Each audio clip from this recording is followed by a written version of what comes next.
బుచ్చిబాబు గారు, thank you so much. అందరికి నమస్కారం. అలేనా నమస్తే అందరికి. శ్రీ విష్ణు గారు హలో అండి. ఇందాక ముందు కోన వెంకట గారు పైకి వచ్చిన తర్వాత అంజలి గారిని పైకి పిలిచారు. ఆవిడ 50th ఫిలిం అనేటప్పటికి ఆవిడ గురించి మాట్లాడతారేమో అనుకున్నా, మళ్ళీ ఆయన గురించే మాట్లాడాడు.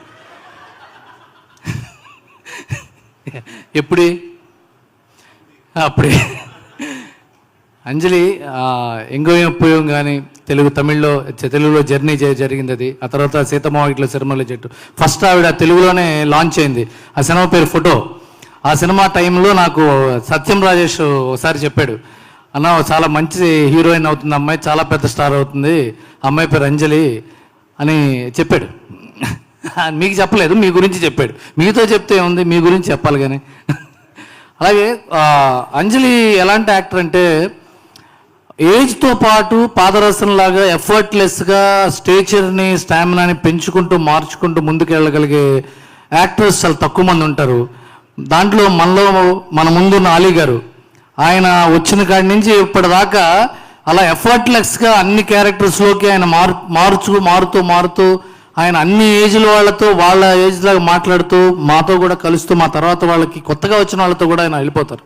అలాంటి అంత ఎఫర్ట్లెస్ యాక్టర్ అంజలి. లేడీస్లో చెప్పాలంటే జయసుధ గారు, రమ్యకృష్ణ గారు, తర్వాత మొన్న ప్రియమణి కానీ అంజలి కానీ, దర్ ఆల్ ఎఫర్ట్లెస్ యాక్టర్స్. ఇంకో 50 కాదు 150 దాకా ఆవిడ చాలా డెఫినెట్గా చాలా అద్భుతంగా చేసుకుంటూ పోతుందని I wish you all the best Anjali. God bless you. And ఇప్పుడు కోన గారి గురించి తప్పదు కాబట్టి మరి మళ్ళీ లేకపోతే ఆయన చెప్పిన తర్వాత మనం కూడా చెప్పాలిగా. ఇప్పుడు కోన గారి గురించి ఏం చెప్పాలంటే, ఇప్పుడు తెలుగులో అందరికీ తెలిసిన ఆయనే కోన వెంకట అంటే మనందరికీ మంచి రచయిత, గొప్ప రచయిత. అందరూ మనం బాంబే వెళ్తే అప్కో కోన వెంకట్ మాలూమ్ హై అని అడిగారు. మాలూమ్ అన్న. సరే అక్కడ కూడా బాలీవుడ్లో ఫేమస్ అయిన సత్య అవి రాశాడు కదా అనుకున్నాం. ఆ తర్వాత చెన్నై ఆ తర్వాత కోన వెంకట్ తెరిమా అని అడిగాడు. అమ్మ ఇక్కడ కూడా కోన వెంకట తెరిమా అంటే తెలియదు సార్, తెలియదు అన్న. మరి ఏముంటుంది మా ప్లాన్, అమెరికా వెళ్తే సరే కోన వెంకట్ అని ఒకసారి హ్యూస్టన్లో కోనా గ్రిల్ అని ఉంది, ఈయనకి ఫోటో కూడా తీసి పంపించా.